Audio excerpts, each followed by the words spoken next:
करता दिला? भजनाला दिला, भजनाला. माणसं वापरायला लागली कशाला? किती मस्त भजनाला दिला आणि माणसं वापरायला लागले भोजनाला. वापरावं पण कधी मध्ये भजन बी कर. काय काय माणसं जीवन आपले हळूहळू हळूहळू बाहेर जाऊन बाहेर बसत बसत गाव गाठला असं काय काय माणसाने.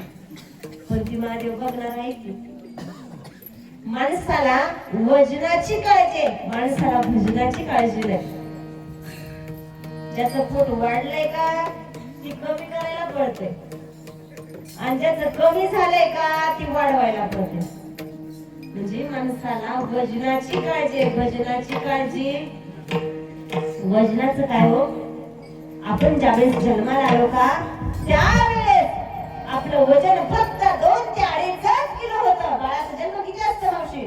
जन्मलेलं बाळ 2 ते 2.5 किलोच असतं आणि मेल्यानंतर आपल्या राखेचं वजन सुद्धा 2 ते 2.5 किलो असतं. मला सांगा, बरीच माणसं म्हणतात अहो गाडी घेतली म्हणजे आपलं वजन पडेल बाबा, बंगला बांधला म्हणजे आपलं वजन पडेल.